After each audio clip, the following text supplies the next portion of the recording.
এটা তো সিস্টেম, মানে চোর চুরি করবে, যারা চোরকে ধরতে গেলেই তাদের উপর হামলা হবে, চোরেরা হামলা করবে। যেরকম শেখ শাহজাহানের অবস্থা হয়েছে হামলা করার পর, সেই রকমই এদের অবস্থা হবে। এবার যে খবর আমরা নজর রাখবো, তদন্তে কি উপতিনগরে আক্রান্ত এনআইএ, স্থানীয়দের হাতে আক্রান্ত, এবং সেই ঘটনাতে এনআইএর ঘাড়ে দোষ চাপিয়ে তোপ গেছেন মুখ্যমন্ত্রী, যার পাল্টা কেন্দ্রীয় এজেন্সিও জানিয়েছে গ্রেফতারির পরেই হামলা করা হয় এনআইএর উপরে। কেন্দ্রীয় এজেন্সিকে দায়ী করার চেষ্টা মুখ্যমন্ত্রীর। কেন্দ্রীয় এজেন্সি, সে কেন্দ্রীয় এজেন্সির ঘাড়েই তোপ রেখেছেন মুখ্যমন্ত্রী।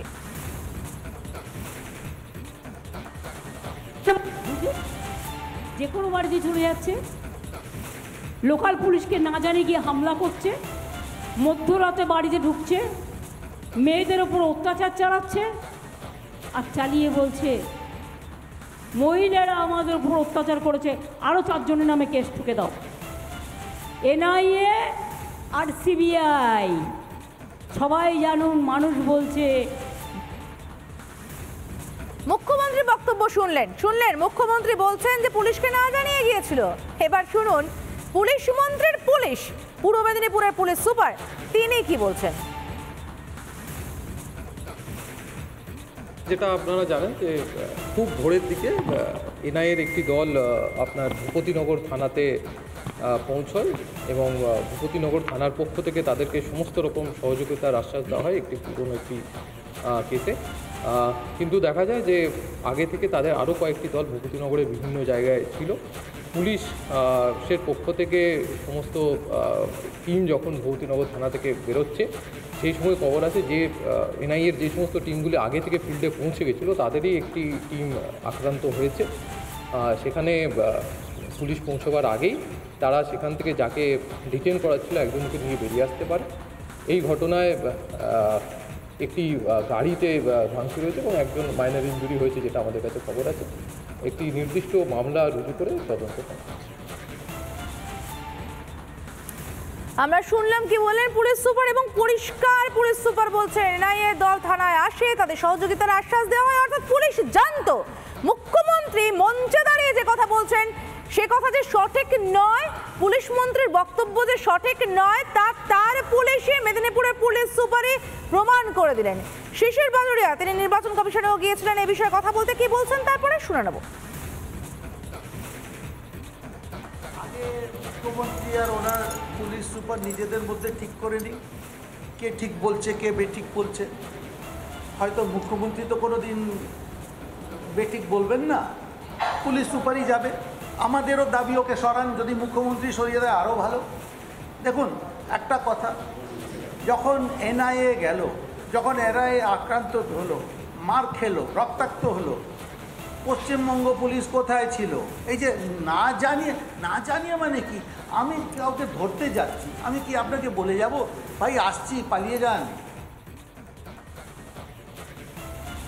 বিজেপির রাজ্য সভাপতি সুকান্ত মজুমদার তিনিও কটাক্ষ করেছেন পুলিশ মন্ত্রীর এবং পুলিশের এই বক্তব্যের ফারাকটাকে। মুখ্যমন্ত্রী উস্কানি দিয়ে করাচ্ছে এবং কিছু মানুষকে বিপদে ফেলছে। দেখলেন তো, মুখ্যমন্ত্রী নিজের পরিবারের লোককে হামলা করতে বলুক না কেন, কেন সাধারণ মানুষকে বোকা বানিয়ে এনআইএর উপরে, ইডির উপরে হামলা করাচ্ছেন? সাধারণ মানুষকে এবার জেলে ঢোকাবে এনআইএ, মরবে তো সাধারণ মানুষ যারা হামলা করেছে, সাধারণ তৃণমূল কর্মীরা। মুখ্যমন্ত্রীর পরিবারের লোকেদেরকে বলুন না হামলা করতে দম থাকে। দুটি বক্তব্য মুখ্যমন্ত্রীর, এক পুলিশ জানতো না, দ্বিতীয়ত এনআইএ হামলা চালিয়েছে। এবার এনআইএর বিবৃতি আপনাদেরকে জানাবো। রীতিমতো বিবৃতি দিয়ে কেন্দ্রীয় এজেন্সি জানিয়ে দিয়েছে মনোব্রত জানাকে গ্রেফতার করার পরেই হামলা, যে ঘটনায় একজন এনআইএ আধিকারিক আহত হয়েছেন। হামলার ঘটনায় এনআইএর গাড়ি ক্ষতিগ্রস্ত হয়েছে, স্থানীয় থানায় অভিযোগ দায়ের করেছে এনআইএ। বিবৃতি দিয়ে জানালো কেন্দ্রীয় এজেন্সি। আরও একবার জানিয়ে রাখতে চাইবো, যখন মুখ্যমন্ত্রী তথা পুলিশ মন্ত্রী তিনি প্রকাশ্য মঞ্চে দাঁড়িয়ে একের পর এক তীর ছুটছেন, তার বক্তব্য একদিকে এনআইএ পুলিশকে জানিয়ে আসেনি, দ্বিতীয়ত এনআইএ হামলা করেছে। সেই ঘটনায় এবার এনআইএর বিবৃতি দিয়ে জানিয়ে দিল যে মনোব্রত জানাকে গ্রেফতারের পরেই হামলা হয়েছে। রাজ্যপাল সিভি আনন্দ বোস তিনি কি বলছেন শুনে নেব। Aware of that, strong action will be taken. This tendency of intimidating the investigating agencies is deplorable will not be allowed, cannot be allowed. We will deal with it with an iron hand.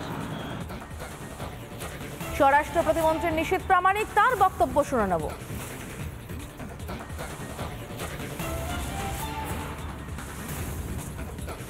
দেখুন, এই রাজ্যে বলবো যে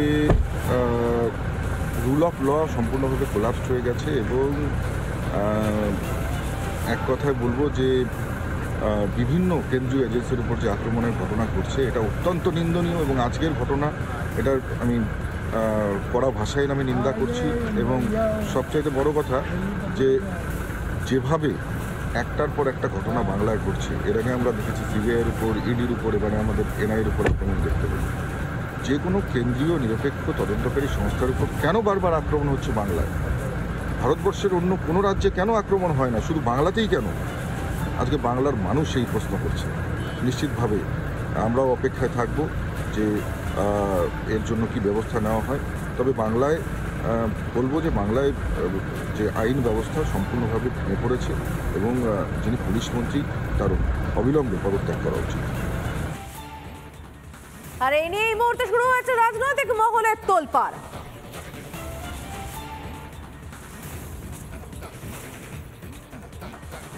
ভূপতিনগর যেখানে NIA তদন্ত করছে, এই রাজ্যের আভ্যন্তরীণ নিরাপত্তা, দেশের আভ্যন্তরীণ নিরাপত্তা যখন প্রশ্নচিহ্নের মুখে, যখন একটি বিশেষ ঘটনাকে কেন্দ্র করে সেখানে দুই ভাই এবং আরেকজন তৃণমূল কংগ্রেসের কর্মী, তারা বিজেপি কর্মী ছিলেন না, পুলিশ সেখানে কোনো দিন কোনো ব্যবস্থা গ্রহণ করেনি। এত বড় একটা বিস্ফোরণ 3টে প্রাণকে কেড়ে নিয়ে গেল। কোন দলের সেটা দেখবার প্রয়োজন নেই। আজকে আদালত চূড়ান্তভাবে ভৎসনা করে যে পুলিশকে, যে পুলিশের কোনো ভূমিকা নেই, পুলিশের বিষয়ে কোনো ব্যবস্থা নেয়নি। আজকে এনআইএকে আবার আক্রমণের শিকার হতে হলো।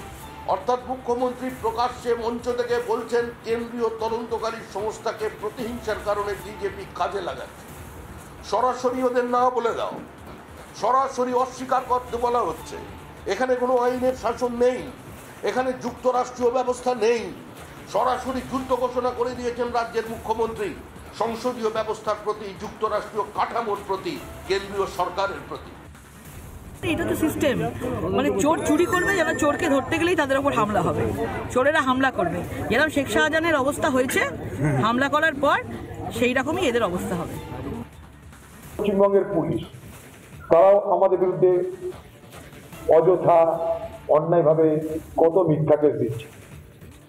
এবার আমরা যদি তাদের উপর আক্রমণ করা শুরু করি তাহলে কি এখানকার পুলিশ বসে থাকবে?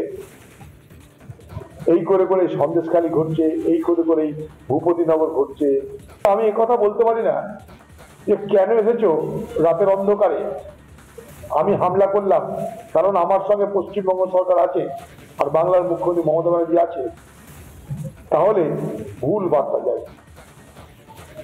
পশ্চিমবঙ্গে আইন শৃঙ্খলার চরম অবনতির এগুলো কতগুলো নিদর্শন। যদি এনআইএ, ইডি, সিবিআই অন্যায় করে কারোর উপরে জুলুম করে, হামলা করে, তার ভাইলেট করতে যায়, তাহলে পশ্চিমবঙ্গের সিআইডি, পশ্চিমবঙ্গের পুলিশ তাদেরকে অ্যারেস্ট করছে না কেন? সে দমটা দেখাচ্ছে না কেন যে আমার রাজ্যে আমি কাউকে ঢুকতে দেবো না, অ্যারেস্ট করো? সংবাদ মাধ্যমের তথ্য থেকে এটা প্রমাণিত যে পুলিশকে না জানিয়ে সকালবেলা মিডিয়াকে সাথে নিয়ে গিয়ে আবার সেখানে পরিকল্পিত চক্রান্ত করে বিশৃঙ্খলা করতে চেয়েছে এবং সাধারণ মানুষের স্বতঃস্ফূর্ত প্রতিবাদ সেখানে হয়েছে। পরবর্তী ক্ষেত্রে পুলিশ জানিয়েছে যে তারা যখন রিকুইজিশন পেয়েছে তার অনেক আগে এই ধরনের ঘটনা ঘটে গেছে।